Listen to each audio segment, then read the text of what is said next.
Guys welcome back to Examplers. अच्छा friends, PGT के तहत हम लोग बात कर रहे थे मुल्क राज आनंद के बारे में। ऑनलाइनर है और उन पर बेस्ट कुछ इंपॉर्टेंट ऑनलाइनर आज फिर देखते हैं।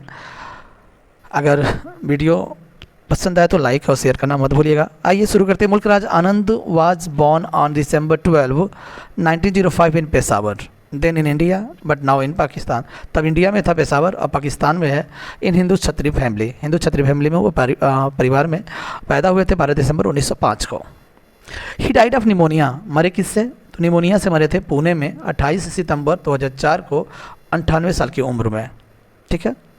He is a novelist, short story writer, art critic, editor, journalist. तो बता रहे क्या थे? तो एक उपन्यासकार थे, स्टोरी राइटर थे, आर्ट क्रिटिक, एडिटर, संपादक, जर्नलिस्ट, पत्रकार इत्यादि थे। Mister Anand is called the Charles Dickens of India. ये इंपॉर्टेंट फैक्ट्स बन जाता है कि इंडिया के चार्ल्स डिकेंस किसे कहा जाता है? तो मुल्क राज आनंद को कहा जाता है। He is father of Indian English novel. अगर बात करते हैं कि इंडियन इंग्लिश नावल के जनक किसे कहा जाता है, तो मुल्क राज आनंद को।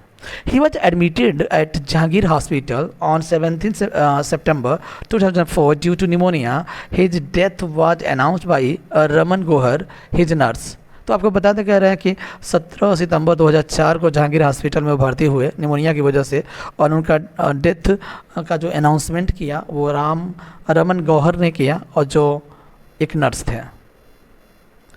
हिज फादर लालचंद, लाए नहीं है, ध्यान रखिएगा, ये लालचंद है। Lalchand was a copper smith थे and worked as a regimental head clerk in British Indian army. और ब्रिटिश इंडियन आर्मी में हेड क्लर्क के रूप में काम करते थे उनके पिता लालचंद। ठीक है। हिज मदर नेम इज ईश्वर कौर, उनकी मम्मी का नाम ईश्वर कौर था।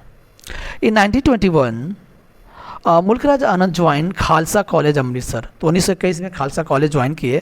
इन 1924 ही obtain the degree of BA honours. 1924 में BA की डिग्री लिए, graduation from the Punjab university in London. London नहीं, लाहौर है, from Punjab university in Lahore.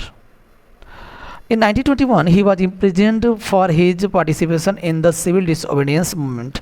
तो एक्चुअली ये हुआ था 1921 में सविनय अवज्ञा आंदोलन शुरू हुआ था। उसमें हिस्सेदारी की वजह से उन्हें जेल भी जाना पड़ा था। कब? 1921 में। At Khalsa college mister Anand fell in love with a Muslim girl Yasmin. ध्यान रखिएगा, ये इनके जीवन का टर्निंग पॉइंट भी होता है। तो कह रहे हैं कि एक मुस्लिम लड़की जिसका नाम यास्मीन था उसके प्रेम में पड़ गए। कौन थी यास्मीन? तो the sister in law of his close friend Noor Mohammad की साली थी। ठीक है, नूर मोहम्मद की साली थी यास्मीन, उसके प्रेम में पड़ गए थे। He wish to elope with her to Kashmir, वह उसके साथ कश्मीर भाग जाना चाहते थे। नोइंग यास्मीन्स प्लान, और देखिए यास्मीन के प्लान माने योजना को जानते हुए हर हस्बैंड किल्ड हर। देखिए कितना खतरनाक कदम उठाया था कि उसके हस्बैंड ने, यास्मीन के हस्बैंड ने उसको मौत की नींद सुला दिया। On the days she was to flee, और जिस दिन भागने ही वाली थी ना, उसी रात को उसके हस्बैंड उसे जान से मार डालते हैं। तो एक घटना ये होती है मुल्क राज आनंद के जीवन में। नेक्स्ट अगर हम बात करते हैं तो बढ़ते हैं आगे। During graduation he met Annie Besant. तो ग्रेजुएशन के दौरान वो एनी बेसेंट से मिले थे in college campus, and she supported him to go London for his high study. और उन्होंने सपोर्ट किया था कि आप लंदन जाइए उच्च शिक्षा के लिए। हिज मदर पांड हर ज्वेलरी, पान मतलब होता है गिरवी रखना। उन्होंने अपनी ज्वेलरी जो है गिरवी रखा था उनकी माँ ने। To a professional money lender, एक व्यवसायिक मनी लेंडर जो था, सूदखोर कह सकते हैं। To support him to settle in London, ताकि वो जाकर के लंदन में क्या हो जाए, सेटल हो जाए। Mohammad Iqbal and Urdu leading poet gave fund to him. एक बात और बताते हैं, उनके जीवन में मोहम्मद इकबाल नाम का एक उर्दू लीडर पोएट थे, वो उनको फंड दिया करते थे पढ़ाई के वास्ते। Principal of Khalsa college Amritsar gave loan out of his pocket and supported him to go London. और ये भी चाहते थे प्रिंसिपल ऑफ खालसा कॉलेज कि वो लंदन जाएँ और लंदन में जाकर के पढ़ाई करें। उन्होंने अपने पॉकेट से लोन दिया करते थे। किसको? मुल्क राज आनंद को, लंदन जाने के लिए। Mister Anand was awarded a silver wedding fund. देखिए सिल्वर वेडिंग फंड उन्होंने स्कॉलरशिप जीता for writing an essay on David Hume. किस पर? डेविड ह्यूम पर उन्होंने एसे लिखकर के इस सिल्वर वेडिंग फंड को जीता। This gave him well support in 1923 mister Anand met Bloomsbury group. अच्छा देखिए, इसके सपोर्ट की वजह से 1923 में आनंद ब्लूम्सबरी ग्रुप के लोगों से मिले, जैसे T.S. एलियट हुए, वर्जीनिया वुल्फ हुई, E.M. फॉस्टर हुए। इन लोगों से वह 1923 में मिले। इन्हीं को हम ब्लूम्सबरी ग्रुप बोलते हैं। Mister Anand went to University College London on 1 September 1925 for higher study. तो बता रहे हैं कि मिस्टर आनंद जो है यूनिवर्सिटी लंदन गए और 1 सितंबर 1925 को हायर स्टडीज़ के लिए हैं। Under the guidance of professor Dawes Hicks, ध्यान रखिएगा उनके अंडर में रह करके उन्होंने डिग्री लिया था, किसका, पीएचडी का। He join the PhD in philosophy, तो कह रहा है फिलोसफी में पीएचडी करने के लिए ज्वाइन किया, किसके अंडर में, तो प्रोफेसर दावेस हिक्स के अंडर में। Mister Anand earn his PhD 1929 under professor G Dawes Hicks, तो उनके अंडर में रह करके उन्होंने 1929 में पीएचडी की डिग्री ले लिया। His writing career began to England where he used to publish short reviews in T.S. Eliot's magazine Criteria।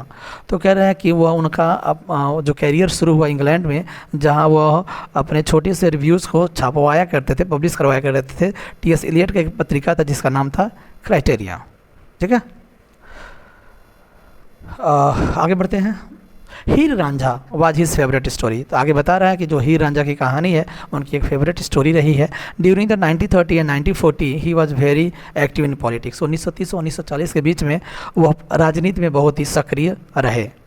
He was deeply influenced by Mahatma Gandhi, वो महात्मा गांधी से बहुत ही गहरा उनके ऊपर प्रभाव पड़ा। ठीक है, यह भी बता रहा है। आनंद केम टू इंडिया इन 1932, बता रहे हैं कि 1932 में इंडिया आए। Stayed in the Sabarmati ashram with Gandhi ji for 3 months, 3 महीने के लिए वो गांधी जी के आश्रम में रहे, साबरमती में लंबे समय तक रहे।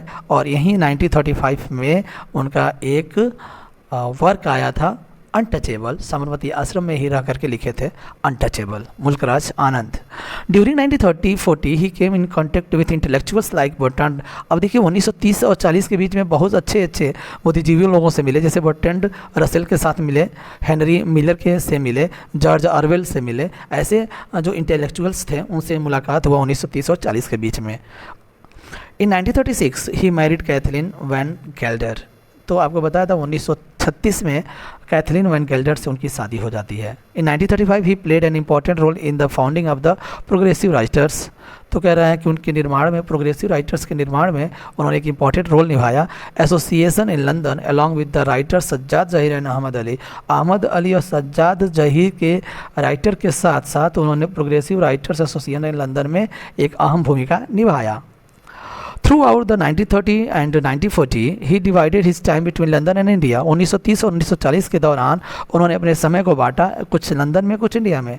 अब both places he was involve in politics, और दोनों जगहों पर वह राजनीति में इन्वॉल्व रहे। He was associated with the British labour party, ये भी ध्यान रखिएगा किससे जुड़े रहे, तो ब्रिटिश लेबर पार्टी से जुड़े रहे, as well as Indian National Congress, यानी भारतीय राष्ट्रीय कांग्रेस से भी यह जुड़े रहे और ब्रिटिश लेबर पार्टी से भी। Anand was in influence by James Joyce and Gandhi ji, तो एक तो पहले ही मैं बता दिया हूँ कि गांधी जी से डीपली इन्फ्लुएंस थे, और यहाँ एक और चीज़ बता रहे हैं कि जेम्स जॉयस से भी बहुत ही प्रभावित हुए थे James Joyce. He return to India 1932 and stayed at the Sabarmati ashram, और 1932 में आए, साबरमती आश्रम में रहे। मैंने पहले ही बता दिया था। कुछ गांधी जी ने कुछ कंडीशंस रखे थे उनके सामने, 3 कंडीशन हैं। क्या क्या थे, इनको जानना जरूरी है, आइए देखते हैं। कह रहा है कि पहला कंडीशन था नॉट टू ड्रिंक एट आश्रम। हाँ भाई सुन लो कि आश्रम में शराब नहीं पीना है। Not to look upon a women, और औरतों को नहीं निहारना है with a feeling of desire, समझ रहे हैं ना, कि मतलब डिजायर की इच्छा से औरतों को नहीं, यानी गलत निगाह से औरतों को नहीं देखना है। कहाँ, साबरमती आश्रम में। और तीसरा कंडीशन था to clean the latrines like others, और जैसे ही अन्य लोग लैट्रिन को यूज़ करने के बाद साफ़ करते हैं, ठीक उसी तरह से आपको भी साफ़ करना पड़ेगा। ये 3 कंडीशन गांधी जी ने रखा था। Mister Anand calls him a bogus professor, आपको बता दें कि मिस्टर आनंद जो थे ना, अपने आप को एक फर्जी प्रोफेसर कहा करते थे। आई डोंट नो क्यों कहा करते थे, लेकिन वो बोगस प्रोफेसर अपने आप को पुकारा करते थे। 3 इवेंट्स शॉक्ड हिम मच, और 3 ऐसे इवेंट्स हुए इनके जीवन में जो उनको बहुत ही अचंभित में डाला।